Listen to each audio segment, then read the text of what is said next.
San Diego dalam rangka kopi, pameran kopi sedunia, gitu ya, Coffee Exhibition, dan bertemu dengan skrip pertemuan dua leaders kita, Presiden Prabowo dan Presiden Trump 5 kali, berarti sebulan sekali.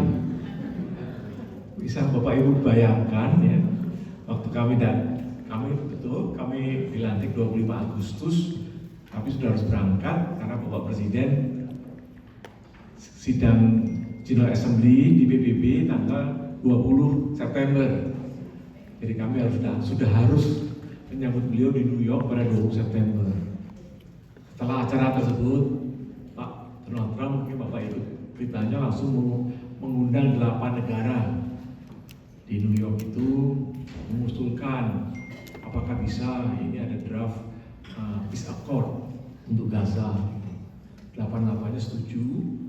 Malah Pak Prabowo sampaikan, saya akan kirim 20.000 pasukan kita. Jadi bagus sekali kalau bertanya, loh kenapa ikut BOP? Orang mulainya 12 September di PBB sana. Jadi perkembangannya ya bagus sekali ya. Kalau ditanya kenapa? Ya kalau bahasanya kalau Anda tidak di meja itu, Anda jadi menunya dimakan di situ. Itu ya. Kalau teriak-teriak aja di pinggir-pinggir sana, ya mungkin nggak kedengaran. Mendingan kita masuk di dalam. Hasilnya seperti apa? Belum tahu. Tapi sudah sekian puluh tahun, hasilnya nggak kelihatan menyelesaikan di Timur Tengah. Dari sana kemudian tahu-tahu langsung ketemu di Sam Exit di Mesir gitu kan ya. Ditelepon lagi, bagaimana, datang nggak? Saya sebagai duta besar harus menyiapkan go or no go gitu kan. Indonesia menyampaikan juga, Pak Trump datang nggak ke Mesir? Pokoknya begitu Air Force One take off, maka Garuda 1 juga take off gitu kan. Kalau Air Force nggak take off, ya Garuda 1 udah take off balik lagi. Begitu Bapak sekalian. Yang ketiga, beliau ketemu di KTT ASEAN di Kuala Lumpur. Itu dalam bulan berikutnya. Yang keempat, ketemu lagi, ternyata ada surat langsung, bisa datang nggak ke Davos, gitu kan? Kita mau ke sana, datanglah beliau. Terakhir, kebetulan kemarin waktu di Washington, di mana agreement kita, baik trade agreement maupun Port of Peace tertangani pada 19 Februari. Jadi bisa dibayangkan Bapak sekalian, saya mohon maaf, Pak Konjen baru bisa sekarang ya berkunjung ke Los Angeles, tapi alhamdulillah kalau ditanya Bapak Ibu sudah mengikuti perkembangan ya, tentunya hubungan Indonesia dengan Amerika sekarang pada posisi yang di puncak sangat baik. Terserah multilateral seperti apa, kalau bilateral sangat-sangat baik, sangat menguntungkan bagi kita di perwakilan itu bisa bekerja lebih baik lagi. Karena Bapak Ibu tahu, sebenarnya tugas duta besar itu gampang kok, cuma 4 aja kok Pak. Cuma 4 itu. Yang satu, tugas pertama tadi urusan politik, ya kan? Pokoknya kita harus bisa hubungan politiknya bagus. Yang kedua, tugas kami mewakili bangsa, negara, dan rakyat dan pemerintah Indonesia di Amerika Serikat. Yang ketiga, meningkatkan kerjasama politik, ekonomi, sosial, budaya antara kedua negara. Dan yang keempat dan terakhir, melindungi warga negara. Ini Bapak Ibu sekalian tadi yang sekian puluh komunitas. Yang legal dan ilegal harus dilindungi oleh kepala perwakilan. Itu tugasnya duta besar gitu. Masalah nanti bagaimana memperbaikinya, mana yang belum beres diberesin, itu tugasnya duta besar, tugasnya para konsul jenderal. Karena memang tugasnya cuma itu kok, 4 itu. Tapi kalau dijabarkan ke bawah menjadi sangat luar biasa. Tadi politik sudah, teruskan ya.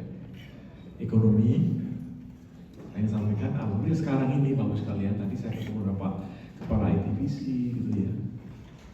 Tadi begini, ekonomi itu bagus sekalian, Indonesia Amerika itu kita sekarang sudah punya 2 umbrella agreement yang sangat hebat.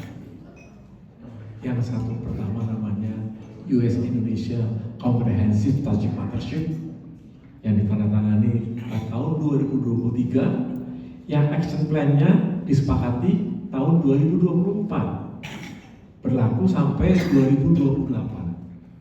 Bagus sekali ya, komprehensif partnership di dua negara ini mencakup semuanya. Bermasalah sekarang karena waktu 2024 itu pergantian pemerintahan di Amerika, action plan itu, dan pergantian pemerintahan di Indonesia belum dapat banyak diimplementasikan. Yang baru bisa mengimplementasikan adalah di bidang 2+2 kerjasama pertahanan, dan jadi namanya tuh Menteri Pertahanan dan Menteri Luar Negeri kita bertemu dengan Menteri Pertahanan dan Menteri Luar Negeri Amerika Serikat. Itu yang baru jalan. Yang lain perlu waktu 42 hari.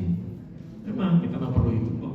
Tapi kita bisa ekspor minyak sawit, kita bisa ekspor garment, kita bisa ekspor teh, kopi, kokoa ke Amerika, 0% juga gitu ya.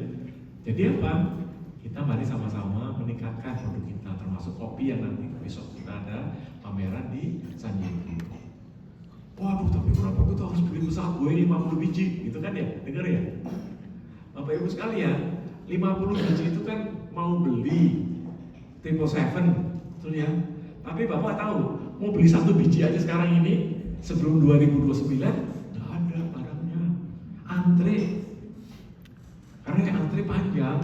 Dan kalau nanti kita beli, Bapak Ibu sekalian tahu, kita nggak beli kayak beli kacang, bayar cash, enggak. Pakai financial arrangement, pakai financial engineering.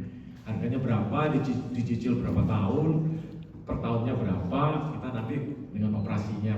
Jadi hal-hal seperti ini yang saya sampaikan dan saya usul ke Pak Konjen dan kepada Bapak sekalian. Kalau ditanya, ayo kita kerjakan. Kalau ada masalah, gampang kok. Di klausulnya itu kalau ada masalah di antara kedua itu kita bahas bersama. Jadi saya ingin sampaikan ini karena apa? Ini penting, ekonomi kita kesempatan. Bapak Ibu sekalian, saya sampaikan ya, potensi ekonomi Indonesia Amerika itu besar sekali. Salah satu yang sedang kita garap sekarang masalah critical minerals, masalah rare earth elements. Apakah itu? Supaya Bapak Ibu tahu, Indonesia itu adalah produsen dari timah, tembaga, nikel, dan boksit salah satu terbesar di dunia. Di timah, tembaga, boksit, dan nikel tersebut selalu ada namanya logam tanah jarang atau rare earth elements yang dipakai untuk bikin baterai, mau bikin sistem radar segala macam itu. Kita nggak bisa mengolahnya. Amerika juga sedang belajar mengolahnya gitu. Ayo kita kerja sama-sama. Itu masuk dalam agreement. Kalau itu terjadi dan ini terjadi, kita salah satu yang terpenting di dunia untuk masalah ini. Ya, jadi terus bagaimana? Bahan mentah diekspor tidak ada. Kita sekarang semuanya bahan bakunya diolah di Indonesia. Walaupun belum selesai hilirisasi ini, ya kita upayakan. Nah, di mana di situ pentingnya? Sumber daya manusianya. Ini yang kita garap bersama. Jadi masalah itu jadi politik tembaganya karena nikel yang dari Sulawesi itu banyak rare earth elementnya, itu yang akan kita kerjasamakan. Tapi itu harus kerjasama. Kami ini lapor dengan Pak Konjen, insya Allah dalam bulan depan ya Pak ya, bulan Mei, karena Arizona itu bagian dari daerah wilayah akreditasi Pak Konjen Los Angeles. Dengan state of Arizona kita udah membuat agreement mengenai pengolahan downstream material sciences, metallurgical engineering. Kebetulan Freeport markasnya di Phoenix, Arizona. Kita juga kemarin baru saja kembali dari Ann Arbor, Michigan untuk bidang-bidang seperti ini. Jadi teman-teman para mahasiswa tolong sampaikan, kami sangat mengharapkan karena di lain itu apa? Data center. Tahukah Bapak Ibu sekalian sekarang ini yang masuk ke Indonesia itu ada Amazon, ada Microsoft, ada Google, ada Apple, dan ada Small Business Administration. Pernah tahu ya? Orang Amerika tahu nggak? SBA, pernah dengar ya? Ya? Nggak, saya dulu tahunya NASA, National Aeronautics Space Administration. Saya dulu gitu kerjasama sama Amerika. NOAA, National Oceanic Atmospheric Administration, USDA, US Ministry of Trade Development Agency. Saya di situ. Tapi ternyata di sini ada yang namanya US Small Business USSBA. Jadi bapak sekalian yang diaspora, yang bikin company di Indonesia, di Amerika, coba buka US Small Business Administration. Apa saja potensi yang ada di situ yang Bapak Ibu bisa bergabung. Oh, saya mau cari kredit murah. Oh, saya mau mempermudah masalah regulasi. Silakan. Dari sana nanti Bapak Ibu bermitra dengan UKM kita yang di Indonesia.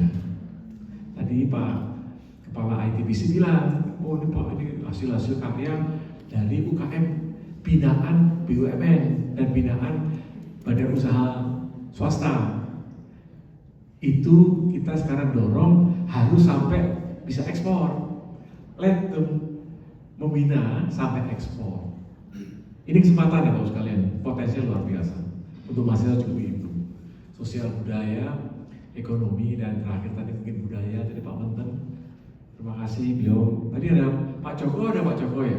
Nah itu Pak Joko. Berdiri Pak.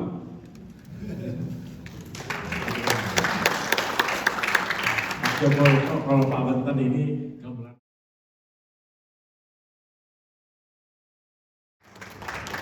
jadi biasa berinteraksi dengan sektor real dan para pengusaha UMKM dan koperasi. Jadi ini adalah keluarga Pak Dubes.